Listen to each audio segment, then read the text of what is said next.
Allez, dites-moi de quel camp faites-vous partie? Faites-vous partie plutôt du camp des traders qui vont acheter le marché et sécuriser très rapidement leur position une fois que vous avez un mouvement agressif? Ou alors, vous êtes plutôt le trader qui va mettre son stop loss, son take profit et ses stop loss ou profit ou rien? Pour répondre à ta question, eh bien, comment vais-je faire? Pour ma part, dans un premier temps, il faut absolument avoir un plan d'action. Déterminer des zones à forte probabilité. Et une fois que vous allez rentrer en position, toujours savoir où je vais, où vais-je aller avec ma position. Et malheureusement, vous êtes beaucoup dans le cas numéro 1, vous allez prendre une position, le marché va s'élever à la hausse, vous allez sécuriser votre position et il va venir vous sortir alors que derrière, votre marché va sur la lune. Il faut tout simplement comprendre qu'un marché est maintenu dans un range constant. Hein. Un marché, ça fonctionne en range.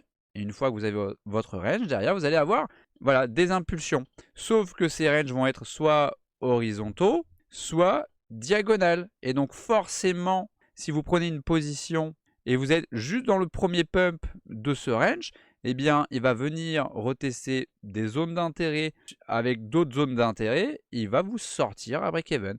Et c'est malheureux, c'est comme ça. Donc, prenez plutôt le problème à l'envers. Dites-vous bien que eux vont vouloir sauvegarder des plus bas de plus en plus haut potentiellement. Et après, créer une impulsion pour sortir de la zone. Donc, attendez tout ça avant de sécuriser votre position.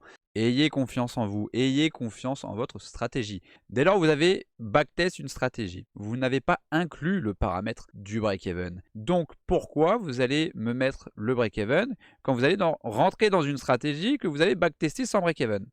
Souvenez-vous bien que directement contre vous sur les marchés financiers, vous avez majoritairement des algorithmes qui vont placer des positions qui sont programmées par plusieurs calculs mathématiques. Donc ils n'ont pas cette émotion d'exécution. Donc essayez d'éliminer tout cela dans votre cerveau pour avoir un avantage sur les marchés financiers et non le contraire.